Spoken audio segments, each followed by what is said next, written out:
In 1928, a mountaineer can be seen on an expedition in the snowy Karakoram Mountains of India. After hearing some disturbance, he leaves his campsite and notices a bright light nearby. After climbing a snowy hilltop, he moves towards the light and encounters a glowing sphere of ice. After touching the sphere with his hand, he breaks away a chunk of ice with his pickaxe, resulting in the men getting blinded by a fierce and ferocious light. He then finds himself waking after a sudden loss of consciousness, with the sphere now gone, and a mysterious scar on his hand. Fast forward to the present day, a famed astrobiologist at Princeton University, Helen, is conducting a lab class with some of her students. After the class, she leaves for home to make dinner for her stepson, Jacob, who is fond of video games, and has little bit of a strained relationship with Helen. She keeps insisting to come for dinner, but he doesn't respond. Helen suddenly receives an odd phone call, mentioning that someone is on their way to pick her up. When she asks who is coming, the doorbell rings, and she is shocked to see a whole bunch of United States government officials, ready to take her in federal custody. She tries her best to get some details, but they hastily tell her she is under federal protection, and must leave with them immediately. She leaves Jacob with one of her friends, and departs with the officials. All of this just doesn't make any sense to her, and she tells them that they might be taking her by mistake. However, the lady confirms her details, further claiming that they have brought the right woman. They arrive at a military airbase, where Helen is directed towards an aircraft, full of other random citizens who have been taken into custody as well. They soon learn that all of them are scientists, causing them to anticipate a forthcoming government mission. The aircraft takes off, and they soon arrive at Linwood in New Jersey, where everyone is asked to leave their cell phones outside, but Helen still hides it under her shirt. She is met by Dr. Michael, whom she is familiar with for some reason. He takes her inside the headquarters, where she is assembled with hundreds of other scientists in a conference room. Michael begins to explain that a large unknown object with a speed of approximately 1/10 the speed of light is due to impact Manhattan in approximately 78 minutes. The scientist sitting in the room suggests several strategies to stop the object from the impact, such as missile intercept or evacuation. Since they are running out of time, they need a best possible solution, which is why all of them have been gathered together. After the conference, Helen goes to a restroom, and secretly makes an emotional call to Jacob. She tries to talk to him one last time, because she is now aware of the forthcoming threat to their planet, but Jacob is not very close to Helen, so he hangs up the call soon enough. She is then put on a helicopter, along with all other scientists to formulate a survival plan.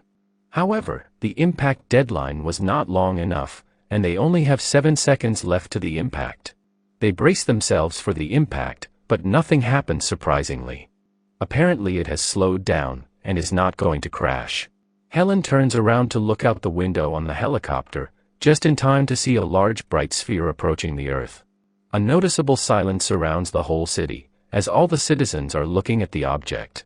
It appears to be a spaceship, and it lands very gently in Central Park, but with a strong energy wave that nearly destroys everything in the surrounding. All the scientists and the military leave their helicopters, and slowly approach the bright sphere. The scientists can now clearly see a giant shining sphere, just in front of them. Suddenly, the military forces establish a perimeter around the sphere, ready to engage with heavy rapid fire. Suddenly, a not-so-clear being emerges from the sphere, and Helen slowly approaches the target. Just as she is about to shake hands with the being, it is shot by one of the armed officers. The injured being falls in Helen's arms, and she calls for medic. After that, a gigantic human-like robot emerges, emitting a sound that paralyzes humans, and disrupts all electrical systems in New York City. Before the robot can take the being back, it is ordered to shut down by that being. The electrical systems immediately return, and the injured being is gathered up by the military. They take it to the military hospital, where the doctors begin to revive the dying being. A surgeon is brought in to remove the bullet. While attempting to remove the bullet, he notices that the being's outer layer is a jelly substance much like whale blubber, and it begins to fall off on its own. The being is immediately put into an incubator while it grows exponentially. As time passes, we see a full-grown human inside the incubator, who suddenly begins to thrash around in the incubator, but stops when Helen begins to talk to him.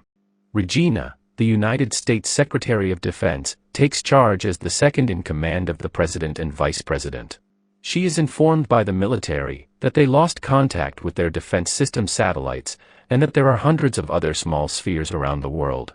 Since the sphere was able to access vital intelligence information from the satellites, Regina believes that their planet's safety is widely at stake. She then visits the hospital to gain some insight about the captured being.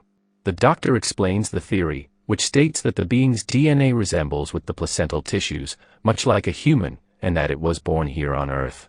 In 1928, when it landed for the first time, it removed patch of skin from the mountaineer hand as a DNA sample, so the being could replicate itself into human form.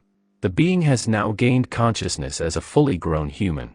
While recovering, he is interviewed by Regina, and everyone is shocked to see him talking in plain English. He introduces himself as Clat, and informs them that he is a representative of a group of alien races, sent to talk to the world leaders. Regina laughs at this, and tells him that she is the nearest he is going to get to their president, and to just tell her what he wants. He refuses to speak, so she orders Clat to instead be sent to a secure location, drugged and interrogated. The doctors are against her decision of drugging him, since they believe it might be the biggest discovery in the history of mankind, but Regina has the authority to lead. Helen volunteers to do the honors of drugging him, but instead decides to inject him with a saline solution, because she is also concerned about Clat's safety. She steals the saline solution from the lab, and replaces it with the one given by the authorities. She injects him with the solution, and whispers to him, "Run."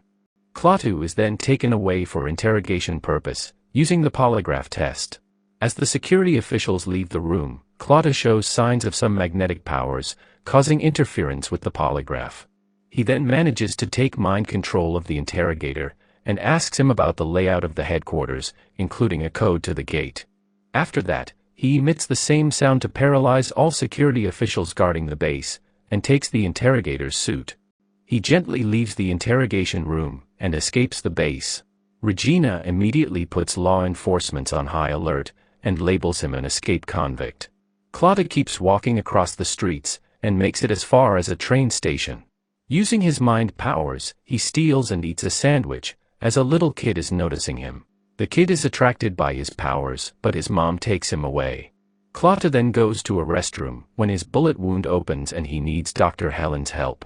She is at home with Jacob, when she gets the call from the train station that someone named Clat is there asking for her.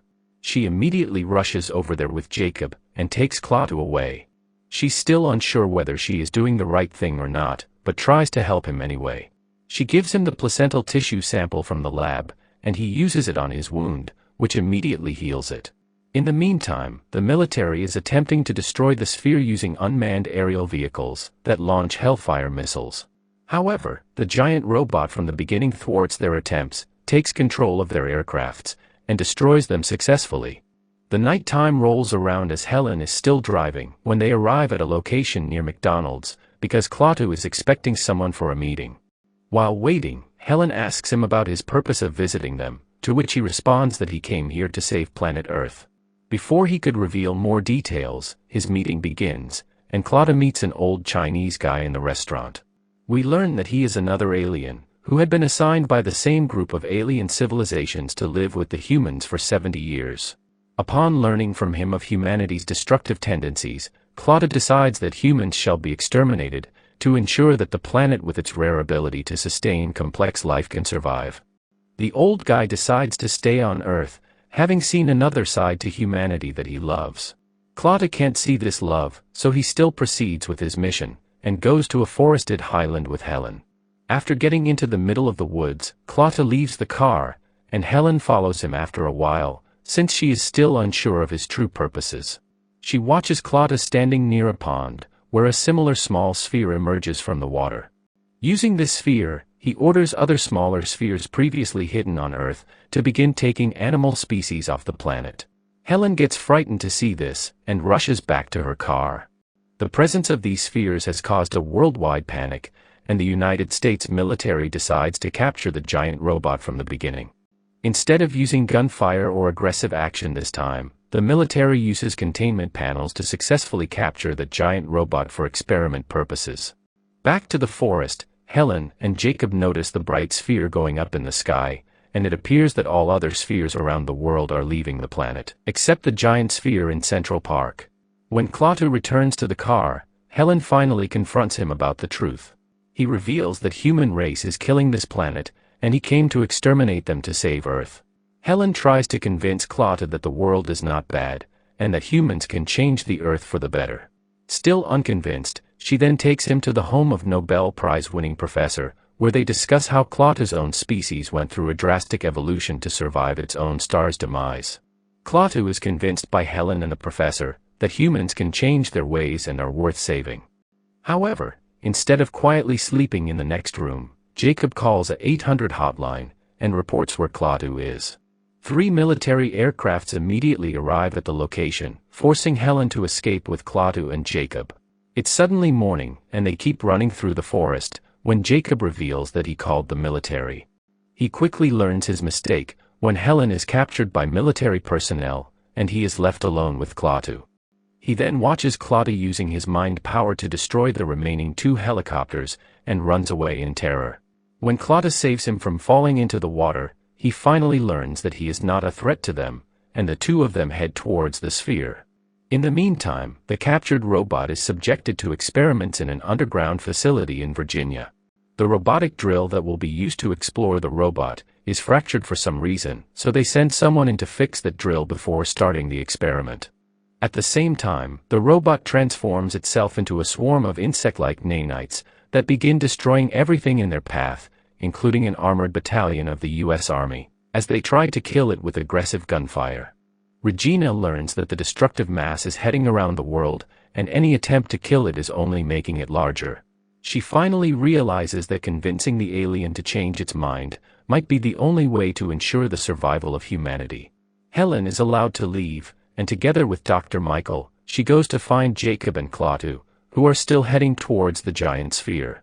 Jacob first leads Clat at a cemetery, and takes him to the place where his father is buried. Jacob begs Clat to use his powers and bring his father back to life, but Clat is unable to do this. He consoles Jacob by explaining how no one ever truly dies, because the universe has a use for everything, and that everything is just transformed into something else. At this moment, Helen and Michael arrive at the cemetery. Helen gives him a caring hug, telling Jacob how much she missed his father, and they share a good cry. The scene between the 2 convinces Clat to save humanity, and he recognizes the other side that the old Chinese guy loves about humans. As the destructive mass keeps destroying everything, Clat says he will try to stop it, and they head towards the sphere. Helen notices something is odd the way the entire town has been evacuated, and how when after driving through a roadblock, they are not chased by the military vehicles. As they approach the sphere, she yells for Michael to stop the car. Just then, a targeted missile strike authorized by the president hits the sphere. It blasts the car into a tree, and only kills Michael surprisingly. Just then the nanobot Cloud arrives, and they run towards a footbridge to hide under. But inside, Jacob and Helen have bloody noses, and it is revealed that they have been infected by the nanites, and are already starting to die. She pleads with Clat to save Jacob, but Clat saves both of them by holding their hands, and transferring the infection to his own body. Clat warns that even if he manages to stop the Cloud, there will be a price to the human way of life. Clat then sacrifices himself to stop this, by walking through the nanites to the sphere and touching it. His actions cause the sphere to emit a massive EMP, which destroys the nanites, saving humanity, but at the price of Earth's technology becoming useless and immobile. As the sphere is leaving, Jacob realizes that Clat didn't die, but he just merged into the giant sphere. The movie closes out as the spheres surrounding Earth leave with the giant sphere.